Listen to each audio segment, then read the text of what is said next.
I entitled this talk, "The Most Interesting Unpaid Job in the World." Tried to lead into it last night. It's good that Pastor Dean mentioned Albert J. Nock. A number of decades ago, there lived a writer named Albert J. Nock. His beliefs were closest to what we would today call, I suppose, anarcho-capitalism, which included the idea that the state was such a repository of predatory evil that a humane society would eventually do the right thing and dispense with the institution once and for all. But he was right about that wholesale. Is not something I'm prepared to get into tonight. He wrote books with names like Our Enemy, the State, which gives you a hint. But he also wrote volumes of essays, many of them very eloquent. I mean, if I can ever write half as good as Nock did, I will be gratified. He never received any limelight significantly, and he really didn't seek it, but some of his essays have become legendary. Among the most interesting of those is the essay called Isaiah's Job, which I discovered for the first time back in 1995, and it became one of the most, it influenced me as much as anything that I was reading right around that time. I was unemployed at the time and was wondering if I'd thrown away my career writing civil wrongs. My first book, which had ruthlessly assaulted the secular superstitions of academia, affirmative action, multiculturalism, radical feminism, and so on. We didn't have queer theory then, which showed you how much was still to come. But I found that essay to be a great inspiration to keep on fighting the good fight. I find myself turning to this essay even today when I find myself doubting the value of what I'm doing. If I find myself thinking, well, we've lost this fight, so why bother? Now, of course, as Christians, we know that this is God's universe, and so we'll be victorious in the long run. But we don't know God's timetable. So that doesn't mean we won't be in for a rough ride in the meantime. We do know that the majority of Americans, those we sometimes call the masses, aren't much interested in defending their liberties. They'll trade liberty for security in an instant. Doubtless there are some Joe Sixpacks out there who will accept the whole package about real ID being necessary to keep us safe from terrorists, for example. This all brings us to Isaiah's job. Our point of departure is the book of Isaiah chapter 6. The place was Judah. It was the year of King Uzziah's death. Seems to have been around 740 BC. It appears to have been a time of prosperity, so-called, relative to the times, of course. The people had forgotten God and turned to mammon, turned to hedonism, gotten involved in all of the things of the world. Sound familiar? The Lord told the prophet Isaiah to warn the people that they were going down the wrong road and had better start backpedaling. Albert J. Nock's a loose paraphrase of the word of the Lord to Isaiah.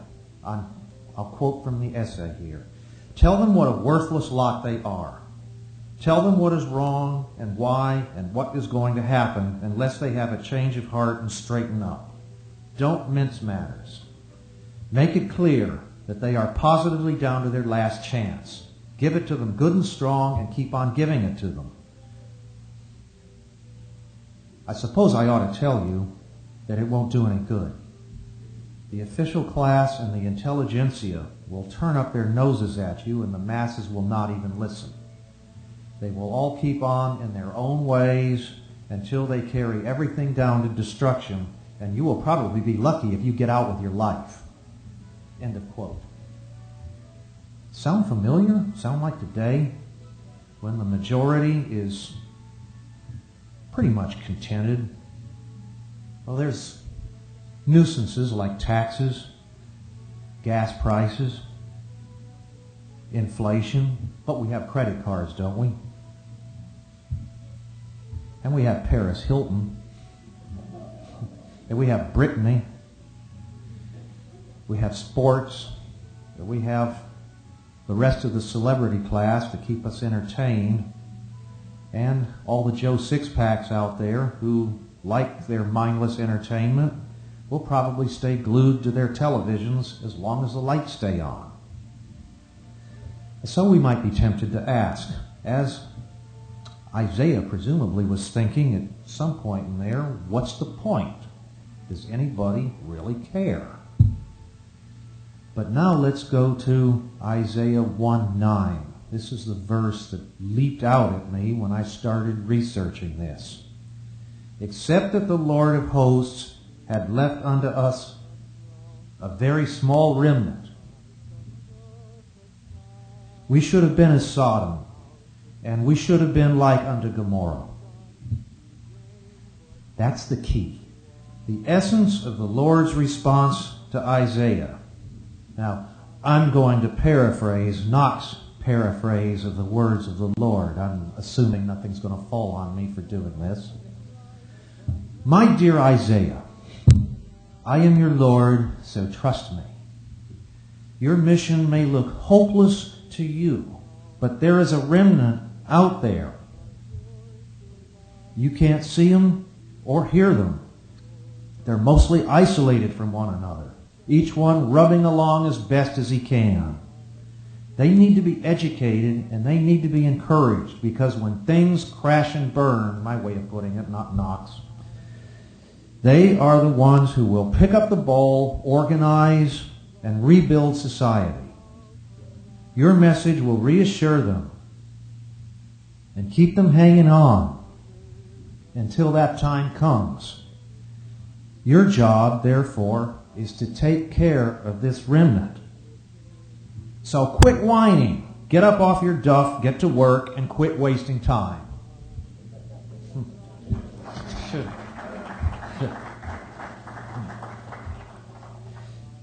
Key characteristics of this remnant take shape over the next few paragraphs of Albert J. Nock's essay. 1, they value truth. 2, they value honesty. 3, they see the worth of hard work, all as ends in themselves. 4, they form a kind of psychological aristocracy. Now, there's a mouthful for you. That they're not dependent on for their self-worth on approval by the masses. All this is tacit, it's unconscious, it's organic, it's built into their basic makeup. It's not a work of abstract philosophy or theory or anything like that that sets the remnant apart, but an unstated sense of independence from public secular authority and popular approval. Now, just as in Isaiah's world, as in ours, the masses may seem hopeless, but if God's word can be trusted, and I think it can, we have our own remnant to take care of. What did Albert J. Nock think we could know about this remnant?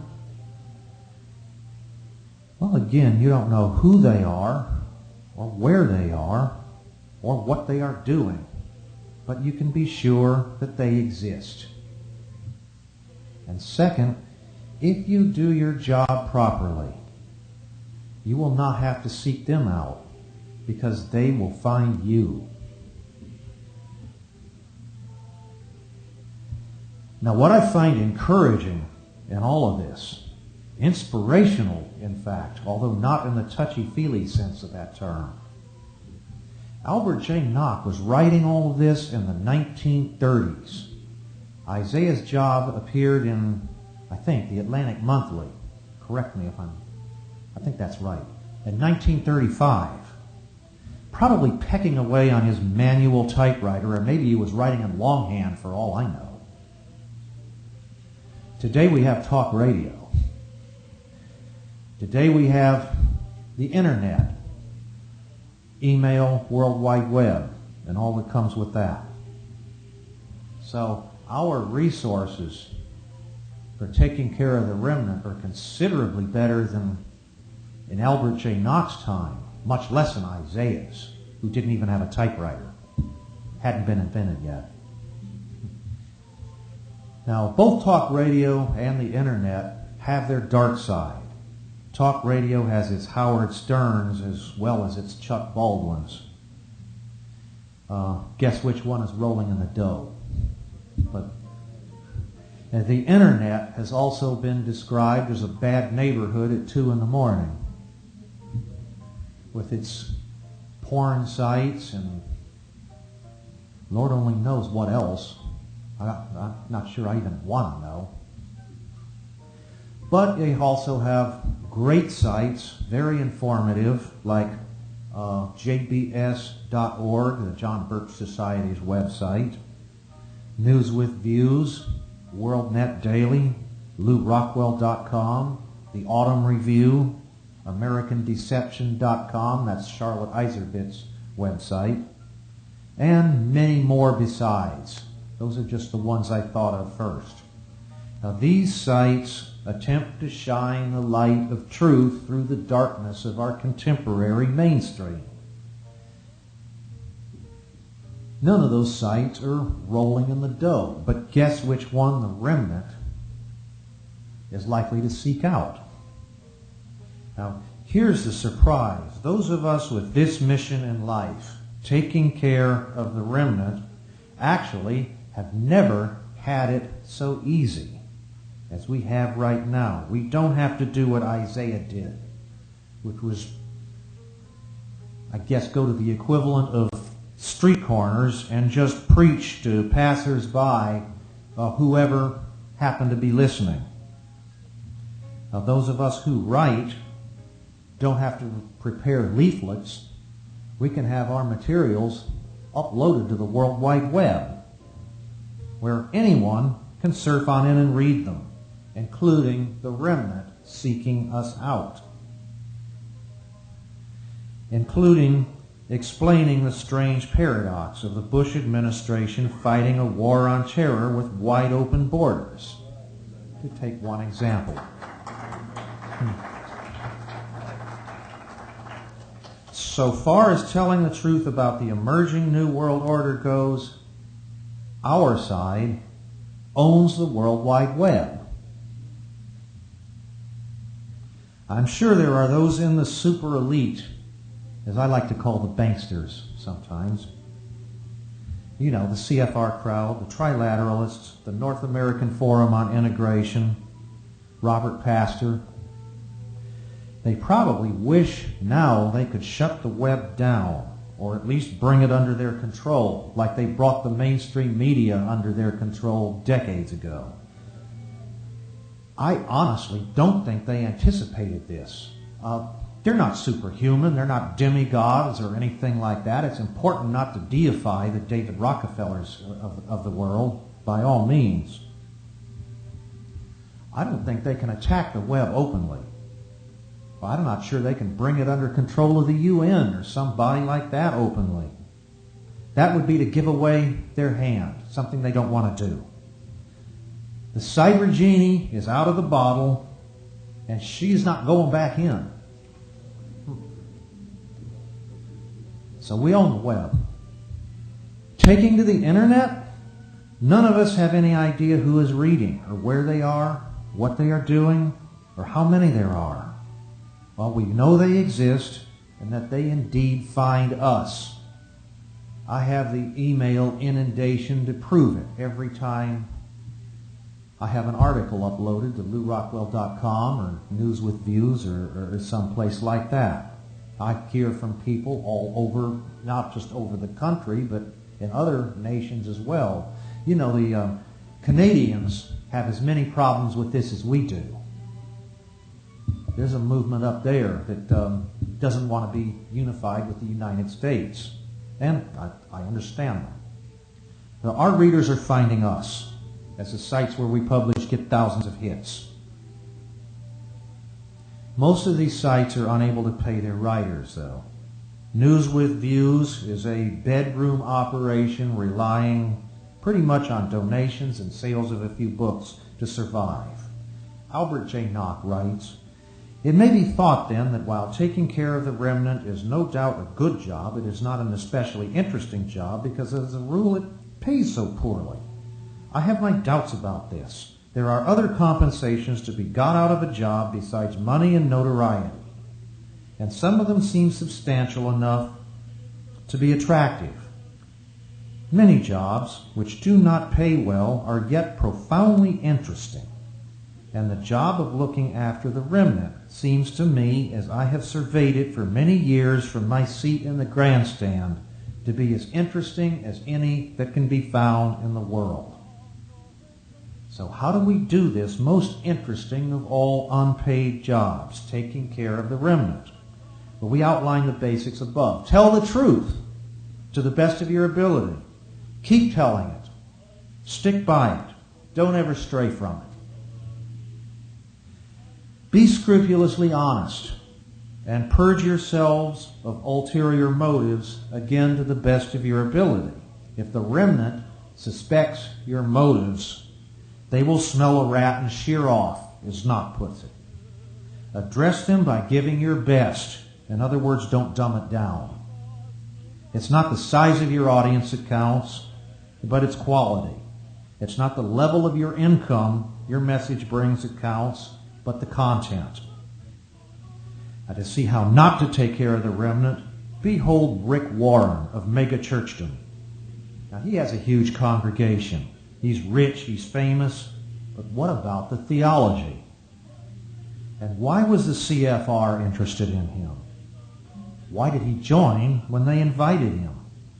Now, the bottom line, CFR-type questions aside, the church growth movement preaches to the masses, not to the remnant. And so the remnant are not going to be interested. The message, whatever it is, I can't figure out what it is correspondingly diluted. Red flags pop up all over the place. The remnant, we should always remember, want only the very best that you have to offer. They don't trust compromises. They don't want dumb-downs. They don't want feel-good nonsense. We have the internet, something Isaiah did not have, and something Albert J. Nock did not have. This makes the job of taking the remnant all the more interesting. Now, I might hedge here a little. The job isn't always unpaid. I've gotten paid for a few of my things, not that many. Donations are always accepted. See, I may become a preacher after all.